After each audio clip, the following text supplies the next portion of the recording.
हमारे दादा अपनी आदत छोड़ नहीं पाते हैं, वहां से बैठे बैठे कमेंट कर रहे हैं परिवारवाद की। मैं जरा समझा देता हूं, आज माफ करना अध्यक्ष महोदय, मैं जरा समय ले रहा हूं। आज हम किस परिवारवाद की चर्चा करते हैं? अगर किसी परिवार में अपने बलबूते पर जन समर्थन से एक से अधिक अनेक लोग अगर राजनीतिक क्षेत्र में भी प्रगति करते हैं, उसको हमने कभी परिवारवाद नहीं कहा है।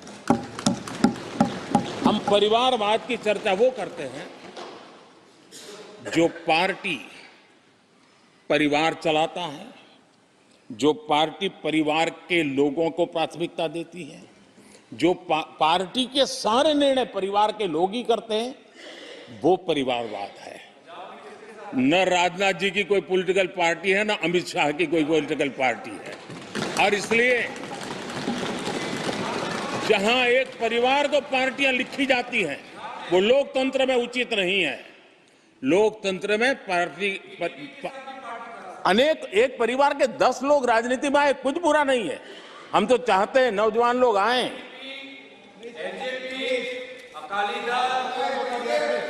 हम भी चाहते हैं ये इसकी चर्चा करिए। हमारे साथ, आपके साथ मेरा विषय नहीं है। देश के लोकतंत्र के लिए परिवारवादी राजनीति, पारिवारिक पार्टियों की राजनीति, ये हम सबकी चिंता का विषय होना चाहिए। और इसलिए मैं किसी परिवार के 2 लोग अगर प्रगति करते हैं, उसको तो मैं स्वागत करूंगा। 10 लोग प्रगति करें, मैं स्वागत करूंगा। देश में जितनी नई पीढ़ी अच्छे लोग आए, स्वागत योग्य है। सवाल यह है कि परिवार ही पार्टियां चलाती है। पक्का है कि ये अध्यक्ष नहीं होगा तो उसका बेटा होगा, ये नहीं होगा तो उसका बेटा होगा। ये लोकतंत्र का खतरा है। और इसलिए अच्छा हुआ दादा, थैंक यू। ये विषय कभी बोलता नहीं था, आज बोल दिया मैंने। आदरणीय अध्यक्ष जी, एक ही प्रोडक्ट को बार बार लॉन्च करने का भरपूर प्रयास हो रहा है।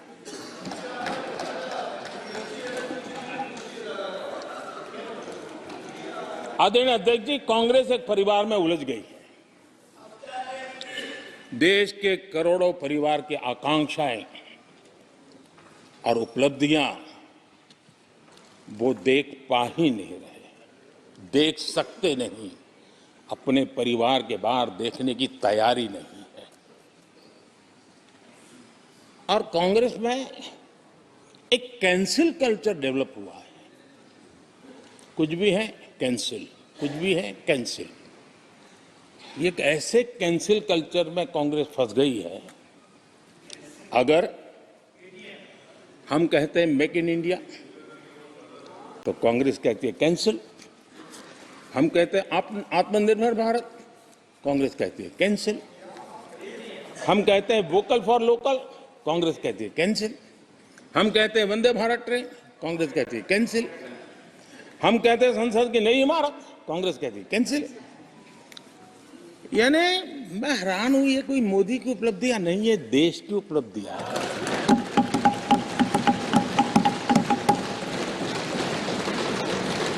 इतनी नफरत कब तक पाले रखोगे? और उसके कारण देश की सफलताएं, देश के अचीवमेंट, उसको भी कैंसिल करके आप बैठ गए हो।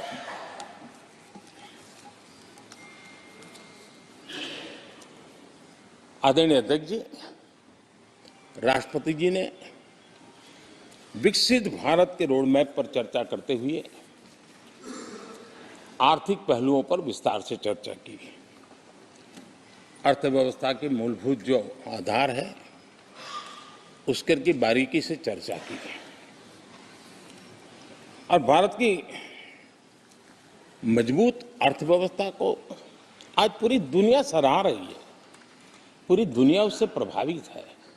और जब विश्व संकट से गुजर रहा है, तब तो उनको और ज्यादा अच्छा लगता है।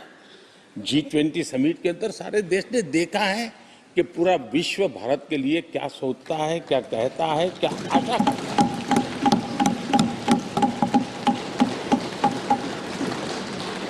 और इन सारे 10 साल के कार्यकाल के अनुभव के आधार पर आज की मजबूत अर्थव्यवस्था को देखते हुए जिस तेज गति से भारत विकास कर रहा है, उसकी बारीकियों को जानते हुए मैं विश्वास से कहता हूं,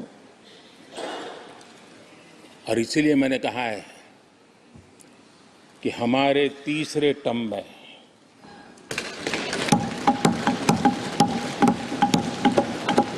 भारत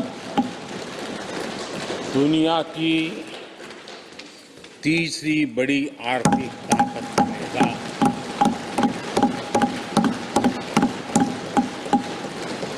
और ये मोदी की गारंटी है।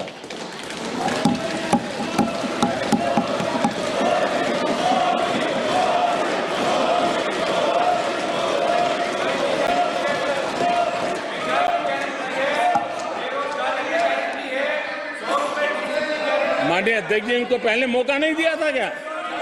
सबको मौका दिया है ना? हाँ,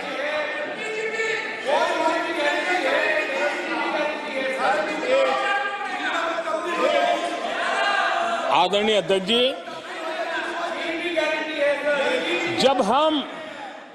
जब हम दुनिया की तीसरी बड़ी आर्थिक शक्ति बनकर के उभरेंगे कहते हैं, तो हमारे विपक्ष में बैठे कुछ साथी कैसा कुतर्क देते हैं। वो कहते हैं इसमें क्या है, ये तो अपने आप हो जाएगा। क्या कमाल है आप लोगों की। मोदी का क्या है, ये तो अपने आप हो जाएगी। मैं जरा सरकार की भूमिका क्या होती है इस सदन के माध्यम से देश को और विशेष करके देश के युवा मन को बताना चाहता हूं, देश की युवा शक्तियों को बताना चाहता हूं कि होता कैसे है और सरकार की भूमिका क्या होती है। आदरणीय अध्यक्ष जी, 10 साल पहले 2014 में फरवरी महीने में जो इंटरिम बजट आया था, उस समय कौन लोग बैठे थे आपको तो मालूम ही है, देश को भी मालूम है। जो 10 साल पहले इंटरिम बजट आया था, उसे पेश करते समय उस समय के वित्त मंत्री ने जो कहा था, मैं उसको कोट कर रहा हूं, और एक एक शब्द बड़ा मूल्यवान है जी। जब आप लोग कहते हैं ना कि तो अपने आप तीसरे नंबर पर जा ही जाएगा, ऐसा कहते हैं, उनको जरा समझना चाहिए।